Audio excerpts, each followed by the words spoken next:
How's it going, Freddie? Hey, it's going all right. How are you? Doing all right. I'm doing all right.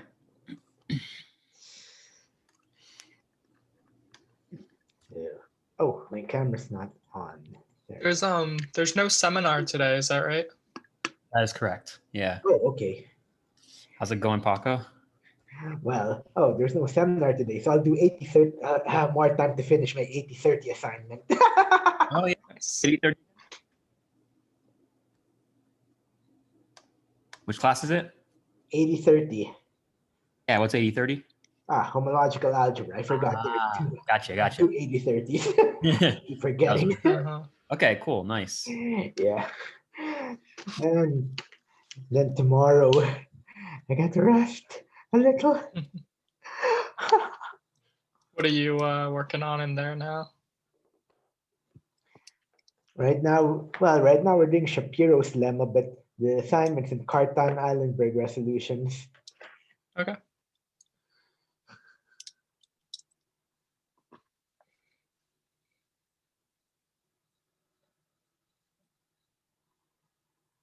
How about you? What are you up to? Oh, where's Tyler? There. Oh, you dropped out. There he is. I just glitched up real bad and everything froze. Oh, Oh man, that was funny. happens. Yeah, it happens. Yeah. So I guess how's your homological algebra class going? Well enough. Actually, I would not. A lot of stuff here is nicer when you look at, even though we didn't do the spectral sequence explicitly here. Mm-hmm. Yeah. Yeah. Nice. Useful stuff. Mm-hmm.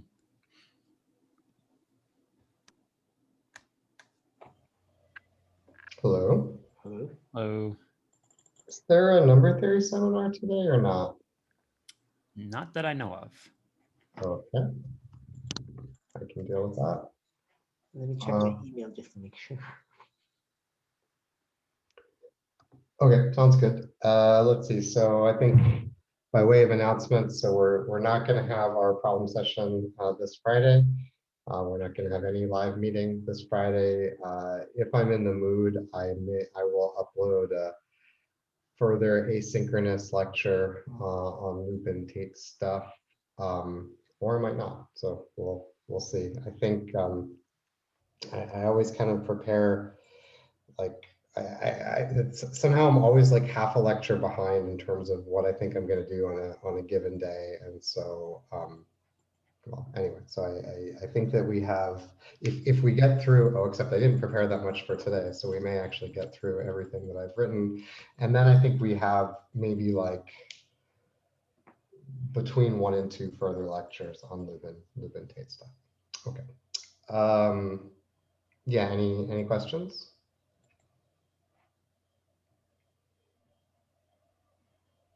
Okay, well, as you can see, I'm covering the Lupin Tate stuff in a bit more detail than I've covered some other topics in this course, certainly. Why am I doing that? For instance, because I'm seeing it for the first time, and I find it to be very interesting and somewhat related to some of my own recent work. Okay, so let's get back into it. Yeah, so we got to the really exciting part. Just got to it. So I think this page is, I did it. I showed you this page quickly at the end of last time. So here it is again. So what have we done so far? To any choice of a uniformizer and to any sort of auxiliary polynomial auxiliary formal power series little f with coefficients in R, that what were the properties of this auxiliary power series? It should be pi times x plus higher order terms, and then modulo pi, it should be congruent to x to the q. Okay, so to every such thing, we attached a Lubin Tate formal group law, and then showed that we had a canonical formal R module structure, by which we mean a homomorphism from R into the endomorphism ring of this Lubin Tate formal group law, such that the auxiliary polynomial that we started with F acts as acts as the image of the uniformizer pi under this ring homomorphism. Okay, so we call that a Lubin-Tate formal R module, and then we addressed the dependence on little f, so that the formal group law, Lubin-Tate formal group law, does not depend upon little f. It has a mild dependence on the choice of the uniformizer, and we showed that if you take Lubin-Tate formal group laws attached to different uniformizers, they may not be isomorphic over R, but they're isomorphic over R infinity, which is the ring of integers of the completion of the maximal unramified extension of K. Okay, so bit vectors over FQ bar, if you will. Okay, and so now we're going to talk about torsion fields. So we're going to show how to use our Lubin-Tate formal group law to generate an extension K pi over K. And so again, this K pi is really is most of local class field theory. So this is going to be an abelian extension, infinite degree abelian extension with Galois group, canonically isomorphic to the unit group of our ring. Okay, so I guess it's like maybe RZP or something, right? So this is certainly a profinite commutative group. It's going to be a totally ramified extension.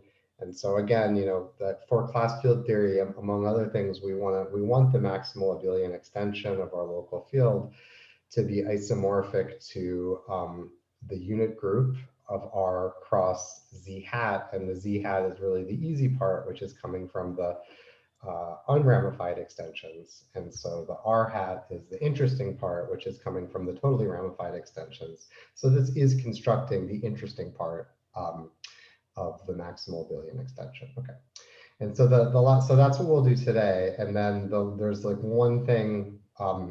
This is okay. So this sounds very impressive, but in a way, like there's the last step, which in some sense seems like it should be the hardest. This would be kind of analogous to, again, when R equals QP, really what we're doing is we're just adjoining a bunch of roots of unity. We would prove that the p-adic cyclotomic character remains surjective, is surjective over QP, and therefore we would be constructing an abelian extension of QP with Galois group ZP cross. Okay, wait, do I have that right? Sure, I have that right. And so, and that Galois extension is coming from just by throwing in p power roots of unity, in fact. And then, the hard part is, okay, because the Galois group is coming from throwing in p power roots of unity are totally ramified. Like those give you totally ramified extensions. And so, okay, sure, just by throwing in p power roots of unity, we get a totally ramified abelian extension. It's nice if you can show that its Galois group is actually ZP cross and not something smaller, which we'll show that in more generality. But, the fundamental question has to be, well, how do you know that's a maximal totally ramified abelian extension? And so that's the last part, which is not, or even more basically, if you were doing global class field theory, it's not so hard to see. It's very elementary to see that if you just adjoin all the roots of unity to the rational numbers, then you get an abelian extension whose Galois group is Z hat. That it certainly is contained in Z hat, and the fact, or excuse me, I mean, do I mean Z? I don't mean Z hat. I mean Z hat cross. Yeah. Okay. So you're certainly going to get an extension of the rational numbers whose Galois group is contained in Z hat cross. You do that for any field just by throwing in the nth roots of unity. And then the irreducibility of the nth cyclotomic polynomial, which is a very classical fact, not super hard to prove, would tell you that the maximal cyclotomic extension of Q is indeed an abelian extension with Galois group Z hat cross. How do you know it's the maximal abelian extension, right? And so that's like, from that perspective, that's like most of the Kronecker-Weber theorem is to say that you're getting a maximal abelian extension. Anyway, in this local context, that's still the last step. It's not like harder than everything else put together. Okay, so that's where we're going. So as we discussed, we did this last time, I think. So we take a separable algebraic closure. And so our valuation extends uniquely to a rank 1 valuation on the separable extension. Okay, it's not a discrete valuation anymore. That doesn't matter. So RSEP is the valuation ring. MSEP is the maximal ideal. Again, this ring is not complete, but it's not that's not a problem for us either, because it's kind of locally complete in the sense that every finite subset of the maximal ideal is going to lie inside the maximal ideal of some finite degree, hence complete extension. And so therefore that's fine. So we can still plug in points on our formal group law. So MSEP becomes the underlying set for an R module. Okay, so you plug, again, just by what I just said, you take any two elements of MSEP, they're going to live in ML for some finite degree, whatever L is general, everything is algebraic. So, you take finitely many algebraic elements, and the extension that is generated by those finitely many algebraic elements has finite degree. That's how algebraic extensions work. And so, yeah, so this, you take any, any two or any finitely many elements here, and they're going to lie in a finite degree extension. So what I'm saying is that if you just plug in these points and you use this two variable formal power series to make a group law, then that formal power series will still be convergent, no problem. And then we don't just have a group law, we have a formal R module structure. So for every X in R, we have bracket X sub F, which is this formal power series. And again, if we just plug in the maximal ideal, then by magic, we get an honest R module out of it. So we call that M sub F. And then set theoretically M sub F is just MSEP, which is living inside the separable closure. Okay. And so we don't really want the entire R module. We only want the torsion submodule. So let EF to the N be the pi to the N torsion submodule, and let EF be the torsion submodule. Because you're working over a DVR, the entire torsion submodule is just going to be the direct limit or the union of the pi to the N torsion submodule. Okay. All right, so these are our torsion R modules, which are going to give us our kind of one-dimensional Galois representations. All right. So let's let K pi n be the field that you get. Again, set theoretically, these are just subsets of K sep. So you adjoin them, you get, I don't know what it is yet, but I know it's a separable algebraic extension. So I do that at level n, and then I take the union. So again, I'm getting, what's clear is that I'm getting an increasing family of separable algebraic field extensions, K pi super n, the union of which is all of K pi. As we'll see in a second, each one of these K pi n's has finite degree, and the union has infinite degree. Okay, right, and so there's a little bit of an exercise here to show that that these field extensions only depend upon pi and not on f itself. Right. So again, the moral for that is again, we showed that if you switch from one F to another with the same choice of uniformizer, then you're getting isomorphic formal group laws, isomorphic formal R modules.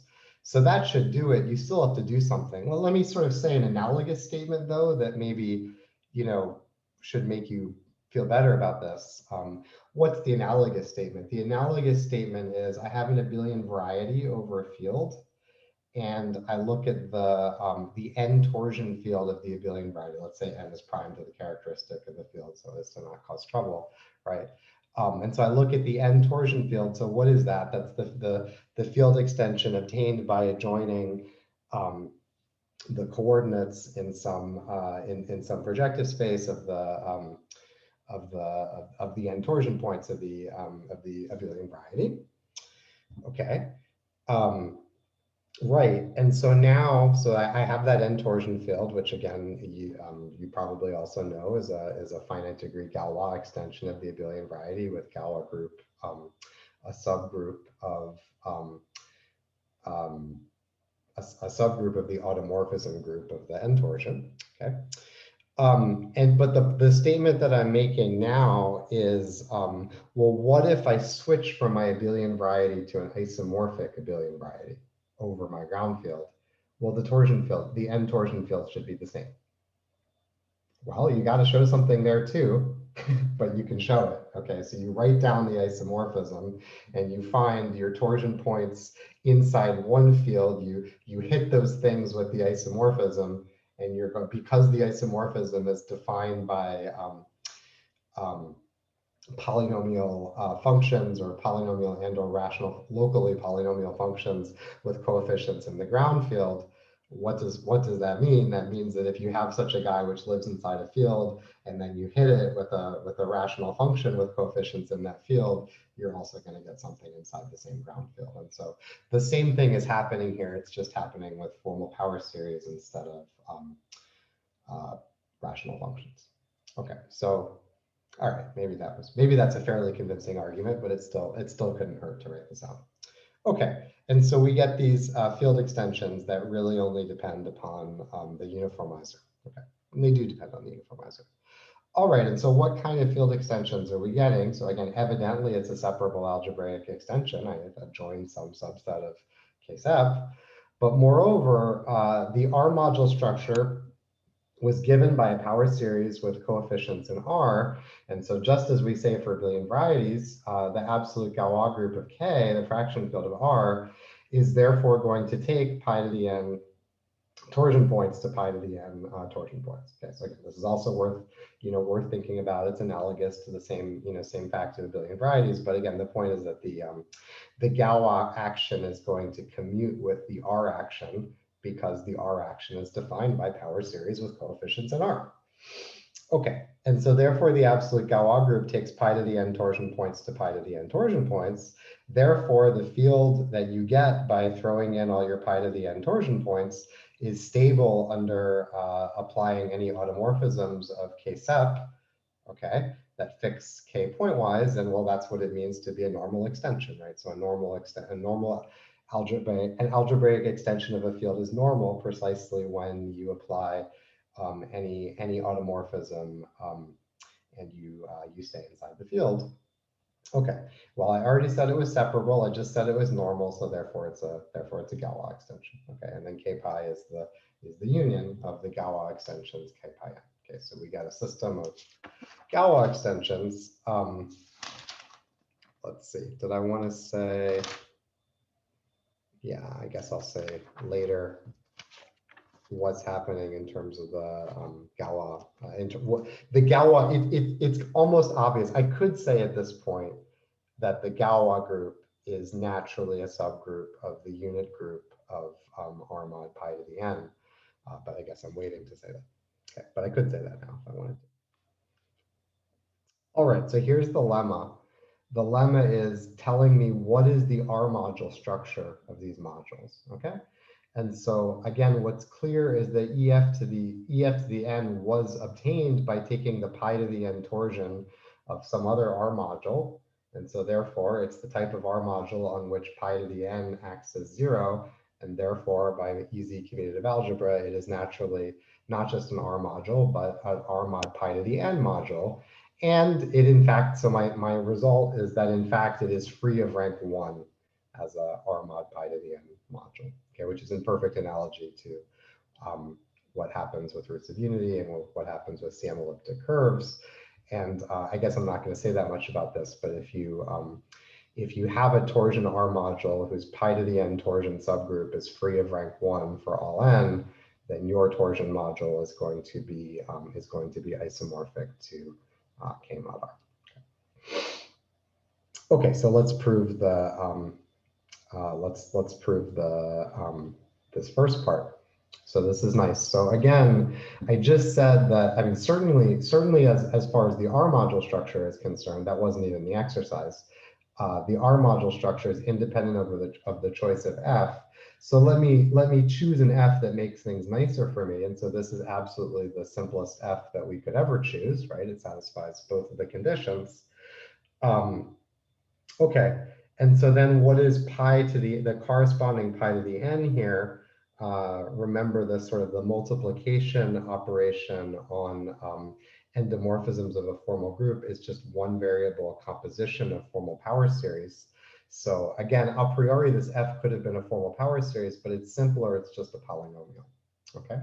And then the pi to the n is really just the polynomial that you get, not by raising n to the nth power, but composing it with itself. Okay, so you take this polynomial and you keep plugging it into itself, plugging it into itself. Okay, so there's something mildly dynamic going on here. Okay, so what's my claim? My claim, yeah, so I'm just trying to do this carefully. So my claim is that if I take any element of K sep, if f of x is in the maximal ideal, in other words, has positive valuation, then x already was in the maximal ideal. And this is just one of these, simple valuation computations. So let's take alpha to be f of x. And so therefore, well, f of x is equal to f of x. That's what that first equation is telling me. And I'm assuming that alpha has positive valuation. And so the valuation of alpha is also equal to that, which is certainly equal to the valuation of that. I'm just factoring out an x.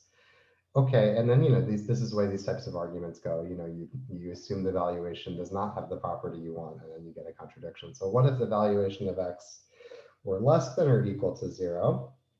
Well, then the valuation of x to the q plus 1 would be q minus 1 times the valuation of x. So it would also be less than or equal to 0. The valuation of pi is still positive. Okay, right? Pi is definitely in the maximal ideal. And so therefore, this valuation would be smaller than this valuation. And so therefore, the valuation of the sum would be the smaller one. And the entire valuation, so this guy would have valuation less than or equal to 0. This guy would have valuation less than or equal to 0. I add two things that are both less than or equal to 0. And the entire thing would have valuation less than or equal to 0. No, it doesn't. It has valuation greater than 0. Okay, so pretty routine argument there. And so I prove my claim. So if my output has positive valuation, then my input has positive valuation. Okay. So first, let's apply this with x equals 0. So if f of x equals 0, that means that f is my polynomial. Note that this is a separable polynomial, right? If you take the derivative through the magic of characteristic p, the derivative is constantly pi, which is awesome. That means the polynomial has distinct roots in the separable closure. Okay, so we get that. So if you apply this claim with x equals 0, we get that. The valuation of 0 is infinite. Anyway, 0 is in the maximal ideal. So we get that all the roots of f lie in the maximal ideal. Okay. If we apply this now to, and there's q of them, of course. If we apply this to each one, if we apply this with x equal to one of the roots of f, okay, then we're getting information about f of x. So in other words, I'm saying that like if f of x is equal to 0, then f of x lies in the maximal ideal, okay, etc. Okay, so then I'm going to get, so f squared is going to have q squared different roots if you think it through, and all those are going to lie in the maximal ideal, and you keep going. Again, there is something mildly dynamic going on here. And so by induction, what is this En of f? This En of f is precisely the set of roots of f composed with itself n times. Well, because that's what pi of n is, right? So the pi of n torsion, pi to the n torsion, very concretely with this choice of f, is literally just the roots of this that we took a very innocent polynomial, we composed it with itself n times, and so we get those roots. Okay, and all those roots lie in the maximal ideal, which is very important because our formal our R module is obtained by plugging in points in the maximal ideal. And so what have we proved by doing this? We've proved that the cardinality of EF to the n is Q to the n. Okay, so there are Q to the n elements in this torsion module. Okay, which sounds good because the cardinality of R mod pi to the n is also Q to the n. Q is the cardinality of the residue field. And so you think about this again. I'm just trying to do this carefully. I'm doing this a bit more slowly and carefully than Harari does, by the way. So take n equals 1 here. And so for n equals 1, well, R mod pi is just a field. So I just tell me the dimension. I'll know the vector space structure. And I'm saying that E1 of F is a FQ module of size Q. I know, therefore it has dimension 1. And so as promised, I have the promised isomorphism at level 1 for n equals 1. And now I'm going to do a little, some kind of fun commutative algebra. Okay. So what do I know? I know that EF is a divisible torsion R module. It's obviously torsion because it was defined as the torsion submodule. What does divisible mean here? It means that multiplication by pi is surjective. That's equivalent to what divisible means in this case. And so that's kind of clear too. If I take any element in the separable closure, then again, as we just saw, this polynomial is still going to be separable. I guess even if K is in the algebraic closure, this polynomial is still going to be separable, but whatever. So what did that show us? That shows us that every element is again, f of x really is multiplication by pi in this particular case. Okay, so this is telling me that. So what am I saying? I'm saying every element of the separable closure is of the form f of x for some other element. In particular, every element in the maximal ideal is of the form f of x for some other x in the maximal ideal. So that tells me that multiplication by pi is surjective. Okay, so indeed, the torsion submodule here. Okay, so what is the torsion submodule? What does this really mean?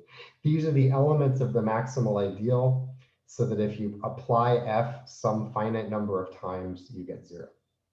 Okay, so that's a very concrete description of certain algebraic elements over K. And so, but module theoretically, this means that EF is a divisible torsion module. And now I get a little bit sad because here's a fact about modules over a PID that you would think would be in my commutative algebra notes. It isn't yet. When I get a moment, I'll put it in here. This is in Bourbaki's commutative algebra. Harari referred me back to this. So here's my fact. If I have a PID with fraction field K, everybody knows the structure of finitely generated modules over a PID, but in fact, you can say a lot about the structure of infinitely generated modules over a PID. So let me say that a module is indecomposable if I cannot write it non-trivially as a direct sum. Fine. And so suppose that, let me consider what indecomposable divisible modules are. Okay, so these are kind of the building blocks for divisible modules. So K itself as an R module is a indecomposable, divisible, torsion-free R module. Okay, so in particular, Q as a Z module, for instance, is divisible, torsion-free, and cannot be non-trivially written as a direct sum of two other modules. Okay, I'm telling you these things. If I take any prime element of my PID, then the way I get a torsion indecomposable divisible module is by taking this would be like QP mod ZP. It's a mild generalization of that. So I take the union of pi to the minus nr divided by r as n goes to infinity. And so I'm actually having trouble reading that. What does that say? This is K modulo the localization of R at pi. Okay. Okay, so that's an example of a torsion indecomposable module. So again, so inside Q, if you took, if I took 1 over p to the n z divided by z and took the union of those as n goes to infinity, that would give me a p primary torsion divisible z module. Okay, and my claim is that these are the only indecomposable divisible modules over a PID. Okay, so that's the first part. And then the second part is that every divisible R module, since if R is a PID, is a direct sum of indecomposable divisible R modules. Okay, so in particular, what have I given you? I've given you a complete structure theorem for divisible modules over a PID. Every divisible module is a direct sum of copies. Each copy is isomorphic either to the fraction field or to this, one of these guys. All right. In particular, if it's a torsion module, I can't have the fraction field. And so if we're over a DVR, that's much simpler. And so what we're going to get here is that every torsion divisible module over a DVR, well, there's only one pi for over a DVR, and since it's torsion, we can't have this one. So there's only one building block. The only building block is this K mod R, which again is just the union of pi to the minus nr divided by r. Okay, like think of it like QP mod ZP would be something to wrap your mind around. Okay, and so you're just getting a direct sum of those copies, and then the number of copies. If you think about this for a second, you can see immediately how many copies you have just by restricting to the pi torsion subgroup, and so then the number of copies that you get is going to be the dimension over the field R mod pi of the pi torsion subgroup. Okay, so I said it quickly, but really what I'm saying is that divisible torsion modules over DVR have a ridiculously simple structure. Okay. And so you apply all that, you chew through that, and you say, actually, it follows from all this. I know that EF was a divisible torsion module over my DVR, and so therefore it must be isomorphic to the direct sum of a certain number of copies of K mod R. How many copies do I have? Well, let's just look at the pi torsion, and it'll be the same number of copies. The whole thing will be isomorphic to exactly as the direct sum of exactly as many copies of K mod R as the pi torsion is isomorphic to copies of R mod pi. And the pi torsion was isomorphic to exactly one copy of R mod pi. And so therefore the entire thing is isomorphic to exactly one copy of K mod R. And then by the way, of course, it follows that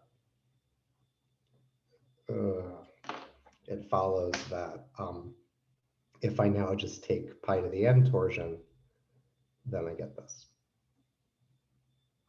Okay. So that was a very important structure. So the structure of these modules is exactly what I told you. Okay. So we really are getting this kind of one-dimensional Galois representation. Okay.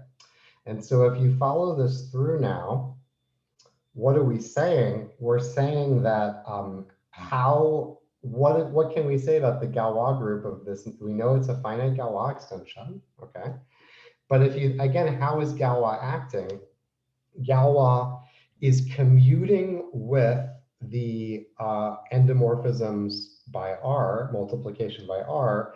So what does it mean that each Galois automorphism commutes with each multiplication by R? You stop and think about that if you haven't heard some statement like this before. That means that Galois acts by R linear automorphisms. That's what it means to be R linear. It commutes with the action of R. Okay, and so therefore that really cuts down the Galois group. But a priori the Galois, this could be any old group, but it acts faithfully on R mod pi to the n, or something isomorphic to R mod pi to the n, by R linear automorphisms. Therefore, the Galois group is canonically a subgroup of the unit group of R mod pi to the n. Again, you should think of this as being not that far away from if I join the nth roots of unity of a field, if I do k zeta n divided by, automorphisms of k zeta n over k are naturally going to be a subgroup of z mod n z star for similar reasons. Okay. All right. Okay, so we have a canonical injective automorphism. So the Galois group is naturally a subgroup of R mod pi to the n cross because Galois acts by because each Galois automorphism is R linear. Okay. Right. And so that's true at every finite level. So therefore I can pass to the inverse limit. And so just by compiling all these Galois representations into the, basically I just take the inverse limit on both sides. And so I get that the automorphism group of the entire k pi over k, which really is the inverse limit of these, every automorphism group of a Galois extension is the inverse limit of the automorphism groups of its finite Galois subextensions.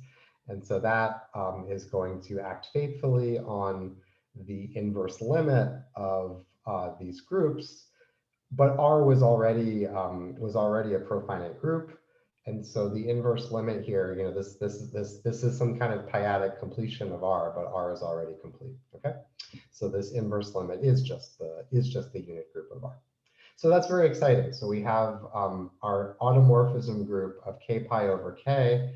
Evidently, then k pi is an abelian extension of k because it's Galois with Galois group living inside this commutative group. Okay, and so I guess soon enough I'm going to be telling you that this map phi is surjective as well as injective, and so that's really exciting. Okay, so therefore the Galois group is just R star on the nose. Okay, so let's try to show that. So let's put Vn to be the, I was doing the finite quotients. Vn is basically the, the open subgroup. Modding out by that gives me the quotient. Okay, so V super n will be the automorphisms that fix the level n1 pointwise. And let's just notationally speaking, let's let V be the entire automorphism group, which I guess I'll call V0. And so, okay, so I know that I have an injective group,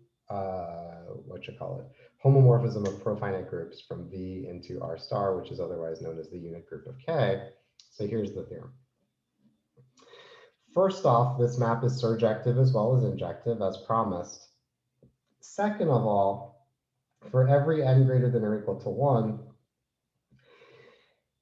it carries the Vn, this open subgroup of things which fix k pi to the n pointwise, onto the entire unit group. So again, every day I define the entire unit group. So this is, what is this? This is 1 plus pi to the n r.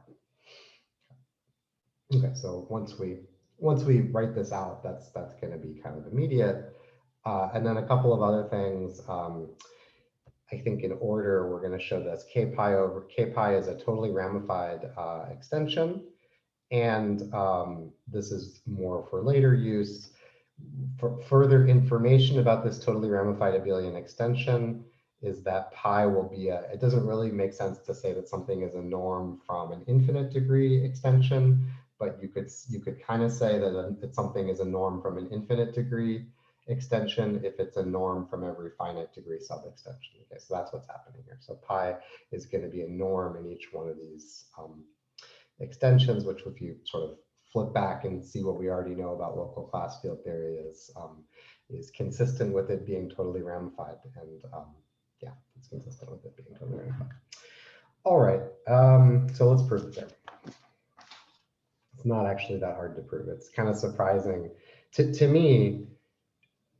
The fact that this Galois representation is surjective is like really exciting to me. Again, I really was in a situation where with Abby Bourdon, I proved that the analogous Galois representation where you have an imaginary quadratic field and you take a CM elliptic curve where the endomorphism ring doesn't have to be the full ring of integers of the imaginary quadratic field.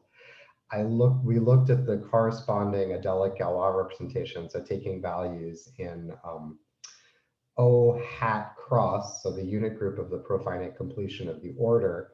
That Galois representation doesn't quite have to be surjective, but if you mod out by the unit group of the order, which is usually plus minus 1, then that corresponding plus minus Galois representation is surjective.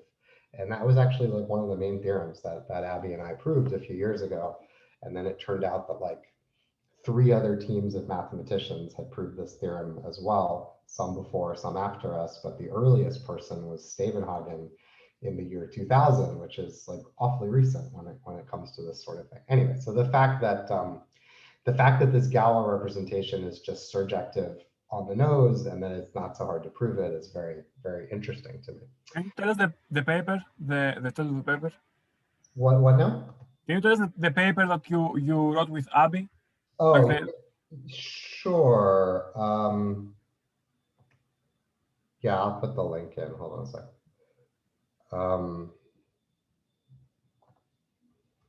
Sure, no problem. No, wrong one. Let's see. Whoa. I want to. I just noticed this. I have two different papers on my webpage, but the link goes to both of them. So I might have a little. Give me a second. I'll fix that too, but I must have a copy of the file myself. So hold on.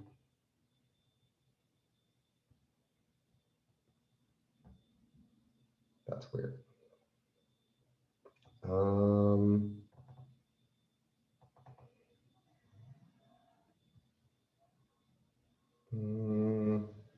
Now my computer is being strange. Now it's not responding. I would have thought that I could do this. Yeah, sorry. I'll give you the title of the paper now and the bibliographic information.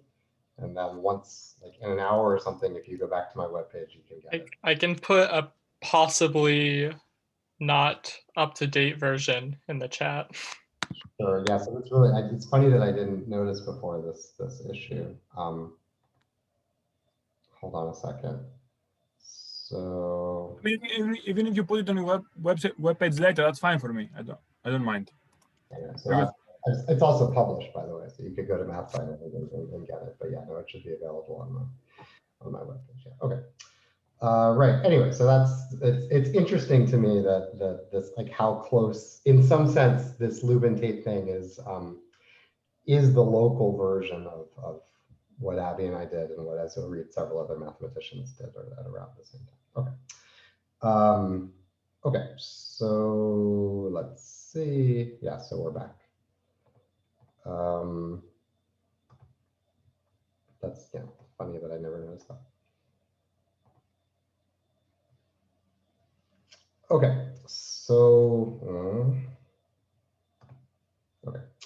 yeah, let's prove this. So Vn by definition is the subgroup of automorphisms that pointwise fix the pi to the n torsion subgroup. That really is just the definition.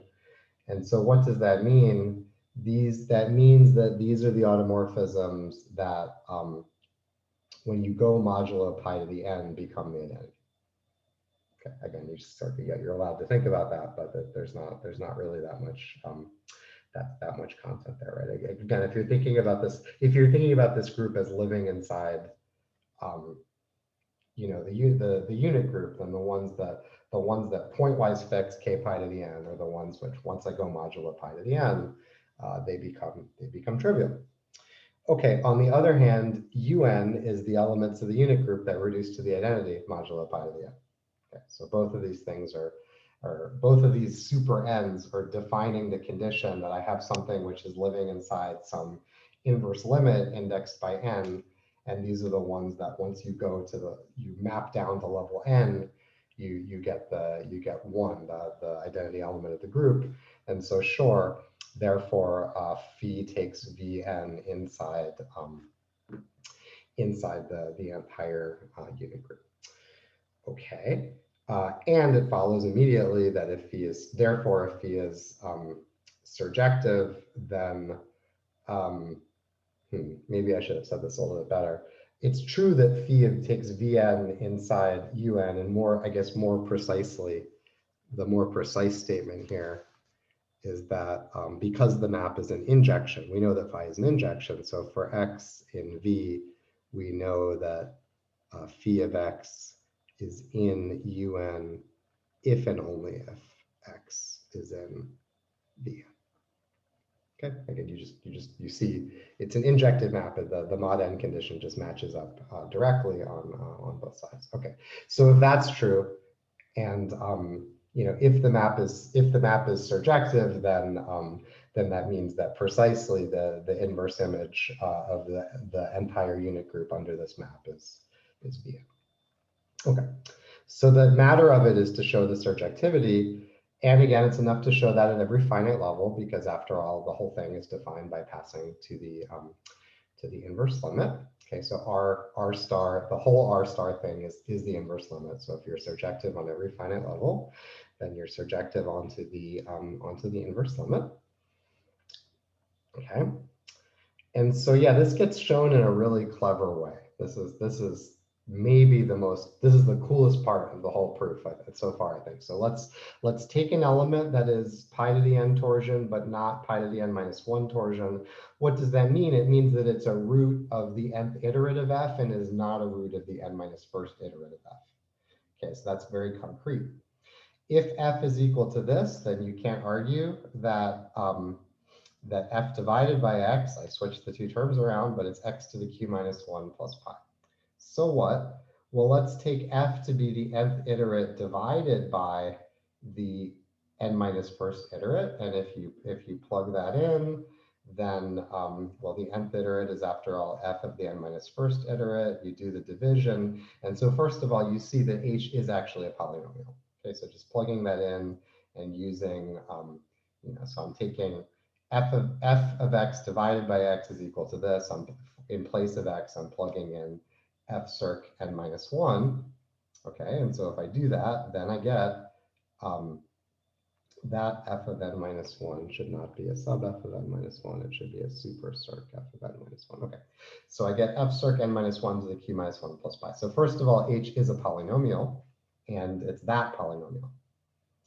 So what can I say about this polynomial? It's kind of easy to see what its degree is, right? So each time I take a polynomial and like compose it with itself, the degree should multiply. So let's see. So the degree, f had degree q. So f circ q to the n minus 1 should have degree q to the n minus 1. I just keep composing with itself. And then I raise it to the q minus first power. That should multiply by the degree. So the entire degree should be q to the n minus 1 times the quantity q minus 1, which of course, if you multiply it out, is q to the n minus q to the n minus 1. And then we're in good shape because q to the n minus q to the n minus 1 is also the cardinality of there's a pi to the n here. It's a little messy. This is also the cardinality of the unit group modulo n. Why is that? Well, the whole thing has cardinality q to the n, the maximal ideal. Exactly 1 out of every q of the elements are in the maximal ideal because the residue field is fq. And so therefore the whole ring has cardinality q to the n. The cardinality of the maximal ideal is 1 less q to the n minus 1. And okay, therefore the remaining guy is q to the n minus q to the n minus 1. Okay. So, but now comes the here we go. This polynomial h is visibly an Eisenstein polynomial.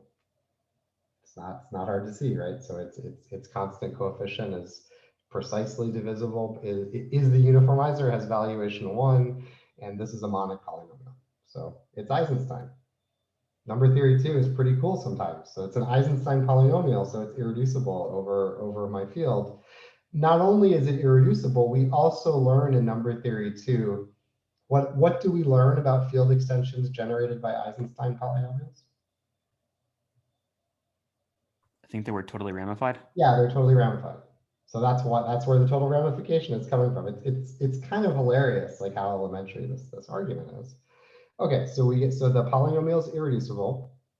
H alpha was some root of h, right? Again, to say that you're in the n torsion, pi to the n torsion, and not in the pi to the n torsion. As I said, that means that you're a root of f composed with itself n times. You're not a root of f composed with itself n minus 1 times. So you're precisely a root of h. And so therefore, so h is an irreducible polynomial of degree q to the n minus q to the n minus 1. Any element of this, any such element gives us a root of the polynomial. Therefore, taking any element, any such element alpha is going to generate kn pi over k.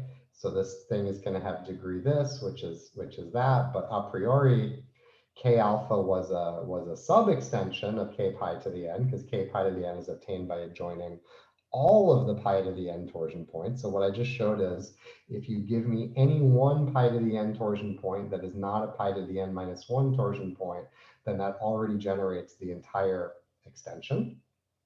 Therefore, the degree of the extension is q to the n minus q to the n minus 1, which is the cardinality. So therefore, k pi to the n is a Galois extension of degree equal to this thing that we injected the automorphism group inside, and so therefore, we proved that the map is surjective. Okay. Okay, so that's most of it, right?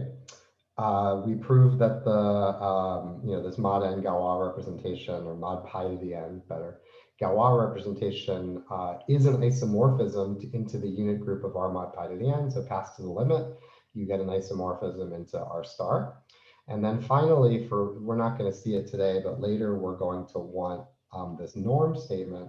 And that's coming out of this right as well. I mean, so the norm, very concretely, like the norm is like plus or minus the constant term of a certain polynomial. So the constant term of h is pi.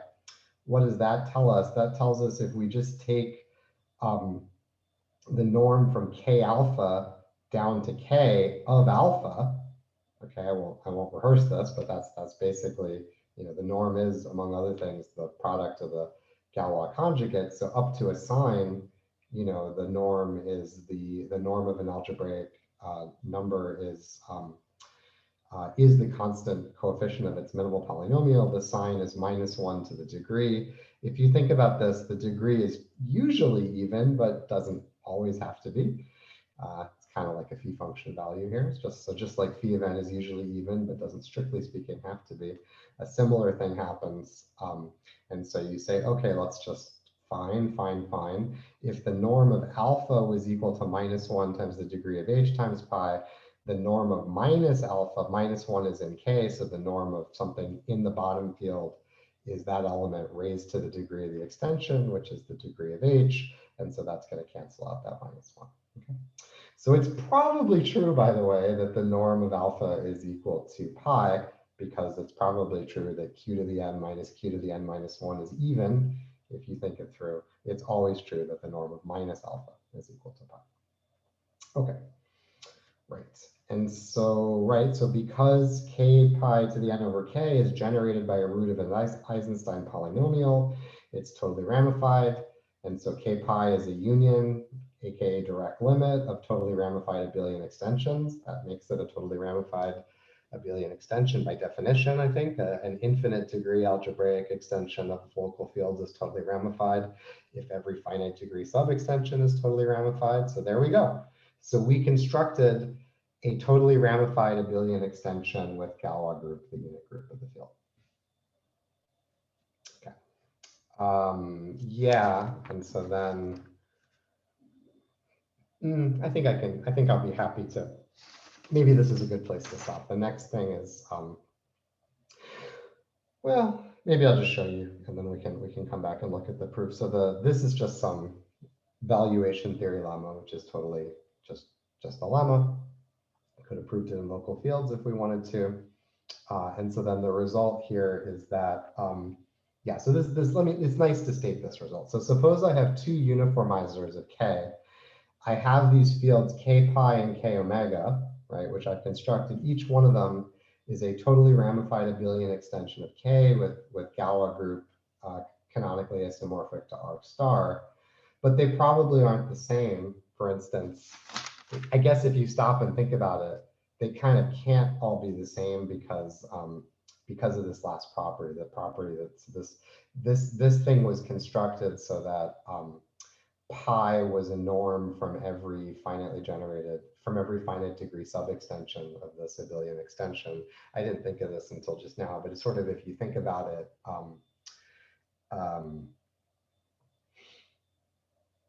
yeah, so if every uniformizer were a norm from this infinite degree abelian extension, which again means it's a norm from the sub-extension, well, then quotients of the uniform, the norm, the image of the norms is a subgroup. So if the subgroup contained every uniformizer, it would contain everything. Okay, and so that's impossible. Right, so yeah, okay, so this is good. Maybe I should make an exercise out of this. If you think it through, this actually proves together, I guess, with why is it impossible? Because we know that the co-kernel of the norm map of a finite degree abelian extension of local fields has index equal to the degree of the extension. Okay. And so therefore, if I take things which are norms from an infinite degree abelian extension of local fields, then the set of, what does that mean? So the set of elements of K star, which are norms from every finite degree subextension of an infinite degree abelian extension of local fields, that universal norm subgroup, that is the term, that universal norm subgroup must be an infinite index subgroup. Whereas if everything were independent of the uniformizer, then we would have every uniformizer would be a universal norm. And so everything would be a universal norm contradiction. Okay. So yeah, in fact, so therefore K pi and K omega must depend upon omega. And then the proposition here is that the dependence is pretty mild in the sense that if you take the compositum with the maximal unramified extension, they become equal. Okay, so yeah, I think I'm happy to we can talk about the proof of that next time or in the asynchronous lecture or something. But yeah, so that's where we are. And then the next thing to do is to do some. The next result is a simple compatibility between these extensions K pi and L pi. The L pi has a nice interpretation in terms of the reciprocity map of local class field theory, so that's not so bad. And then the last thing that we have to do is we have to prove, it is our job to prove that, so these extensions are equal, right? And so what's going on? Each one of these, K pi, K omega, is a totally ramified abelian extension with Galois group R star. This one is an unramified extension with Galois group Z hat. An unramified extension and a totally ramified extension must be linearly disjoint from each other. For Galois extensions, that just means their intersection must be K. And so therefore, this common extension, whatever it is, this one extension, is an abelian extension of K whose Galois group is isomorphic to Z hat cross R star. Well, that's what we want the Galois group of the maximal abelian extension of K to be isomorphic to. And so again, the last thing to prove is that one of these L pi equals L omega. You take any one of these Lubin-Tate abelian extensions. Once you take the compositum with the maximal unramified abelian extension, you're supposed to get the entire abelian extension. Okay, and that's the last step. All right, any questions about that? Again, I think it's so funny that you just look at some iterates of some innocent polynomial and you apply the Eisenstein criterion, and then you've proved that your Galois representation is surjective. I mean, gosh, that was easy and cool. All right, well, I think we're done for today, unless there are any questions. And I will go back and try to find. Unfortunately, I found like 1 million copies of this article with Abby because we kept revising it over and over and over again, and I have to look back for the one. I mean, we must have submitted one last copy, and I'll find that. Okay, so enjoy your break. See you on Monday.